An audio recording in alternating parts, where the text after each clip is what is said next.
to a place in society where, again, we pick and choose what's right and what's wrong. We pick and choose at this particular day or time what this person is doing is wrong, but then tomorrow, if someone else does it, they're right. You know what I'm saying? It's kind of like that right now. Again, when we're taking things that we know God created and we're putting that thing in a position where pressure is being applied, like we know that with certain facet of our foods, they're being grown faster, a hell of a lot faster than what nature would allow. Because the demand for that particular food is there. So again, we're going against what, the universe has allowed or the universe has put out to us.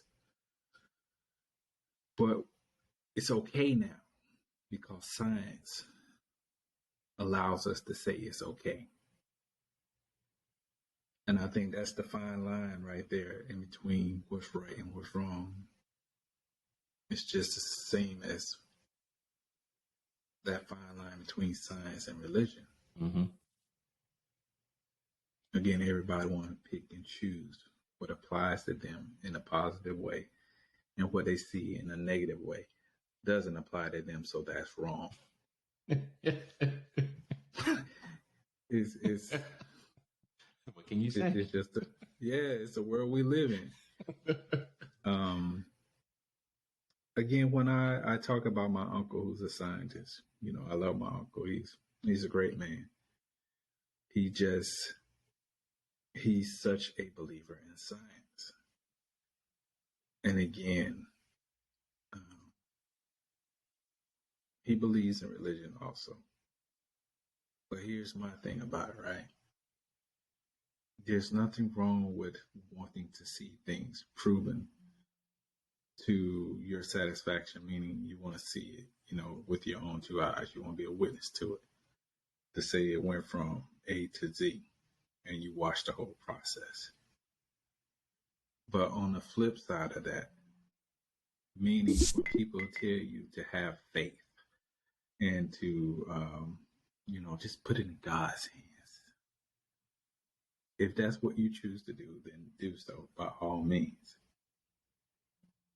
But I think that there's a good part to that and there's a bad part to that. Because when you have so many people being murdered, and having so many injustice done to them, and a person who has committed this wrong to them gets to walk away free, scot-free. Where's the justice in that? Where's the right in that? Because we're trying to live by these so-called rules and these so-called laws that someone else is forcing upon us. And I get it. They have their usefulness. But I think we've gotten to a place in society now where there is no longer a right and a wrong. That right and wrong has turned to a very large gray area. And again, people pick and choose what area applies to them. Right and wrong is thrown out the window now. And that's kind of like what it comes down to with science and religion. When it comes down to facts, people don't want to hear facts anymore. They'll jump to religion. When it comes down to right and wrong, they don't want to hear that anymore. They'll jump to science. So it's kind of like they're playing a goddamn tennis game. but they're playing a game of I'll volley with you, but only when the things that I like come my way will I hit it back. If I don't like it, then I'm just gonna let it go out. So I'm not gonna play the game with you. It just it's crazy to me when I look at the world that we live in now, because everything that was once good and right is now wrong, and what was wrong once wrong is now right. Yeah, twisted. Yeah. I'm telling you, people, this so-called society that we live in, woo, this thing is not an easy thing to navigate anymore. But it sure as hell ain't. Picking and choosing what applies and what doesn't apply. But I'll drop it. Yeah, we about to close this out, but we got about 10 more minutes. Again, if you're watching this on YouTube, like, subscribe, share, hit that bell notification, comment. Definitely. The last thing that I would say on this, I don't know if you heard of the 144,000 when it comes to the Bible and Christianity and stuff like that. Ooh, you said a mouthful just then. Go ahead. I've heard several things. I've heard that only 144,000 people will make it to heaven. And that's under Jehovah's Witnesses, which is a denomination of Christianity. In another text, it says 144,000 were sent to convert sinners. In another text, it would say these were 144,000 descendants of Jacob.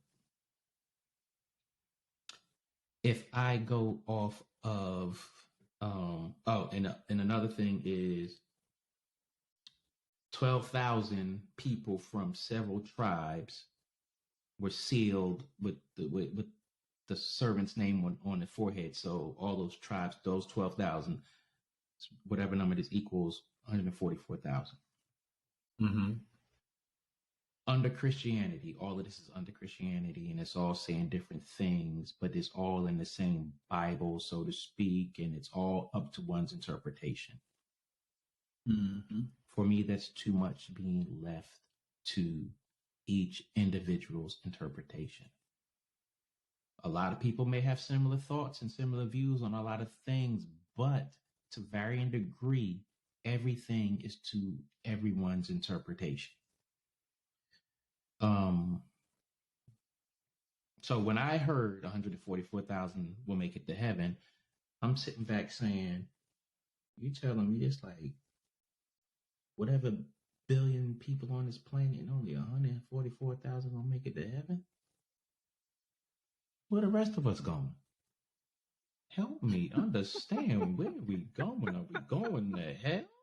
Or are we going to be stuck in between heaven and hell? Help me understand. Help me understand. Please help me understand. But nobody can help me understand that. And it's always going to be, well, it's your interpretation, whatever your relationship is with God. Okay, got it. Boom.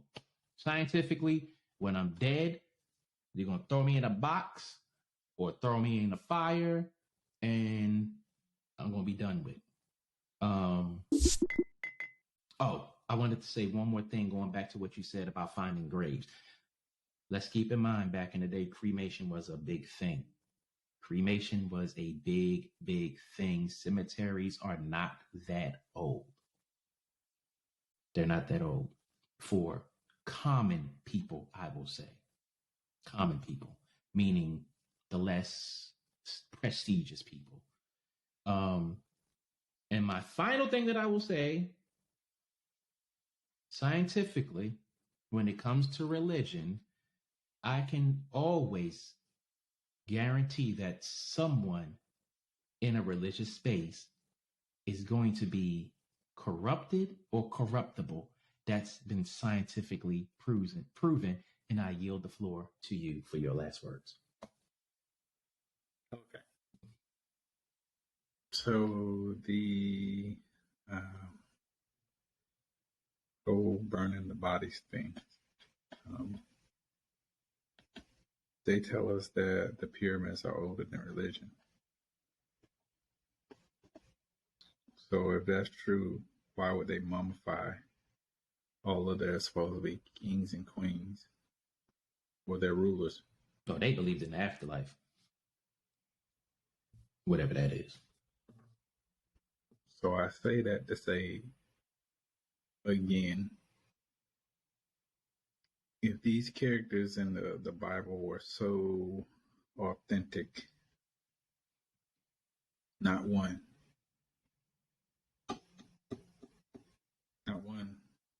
can we say for sure is buried or within a coffin or tomb or however you want to put it. I'll leave it at that. Another thing I'll say is this.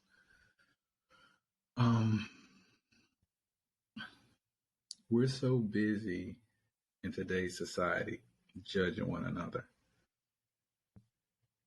or judging situations that we can point our finger at everybody except for ourselves. Meaning it's always someone else's fault that this occurred or that occurred. When the truth of the matter is, sometimes we have to step back and point the finger at ourselves. You know, everybody knows the story of the Wizard of Oz, right? With Dorothy, and we're off on the yellow brick road, and it was all a dream. Yeah, you got all these characters within that story, and they go to see the wizard, and the wizard is stuck behind this big ass curtain, right? Well, only in our reality, everybody wants to know who's the wizard. And I'm telling you, the wizard behind the curtain is you. Meaning you have more power over your life than what you realize you have. But until you utilize that power or that strength, and of course, there's always going to be someone else behind the curtain pulling the strings and making you believe you have less power than what you have.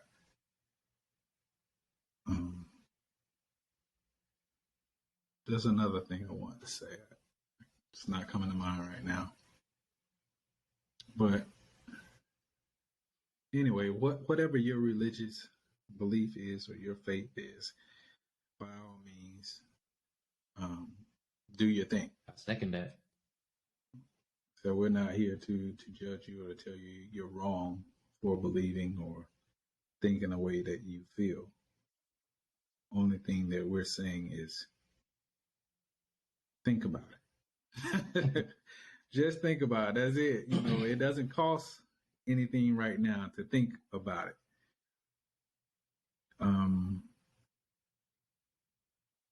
I don't know, man. This has been a great topic. We just came across this topic and decided to do it tonight, and it's been on our books for a very long time. Yeah, a long time. But I'm glad that we did have this discussion. I think that when it comes down to some of our topics, we, for lack of a better understanding, we just go with the flow. Yeah. You know what I'm saying? And it applies perfectly. Mm-hmm. Like, we've had some segment where we would record things, and for whatever reason, it wouldn't come out right, and we'd be freaking hating it. Mm-hmm. Because it's like you're trying to go back and create a certain moment in time. You're trying to recreate those emotions that you had for that topic in that particular space and time.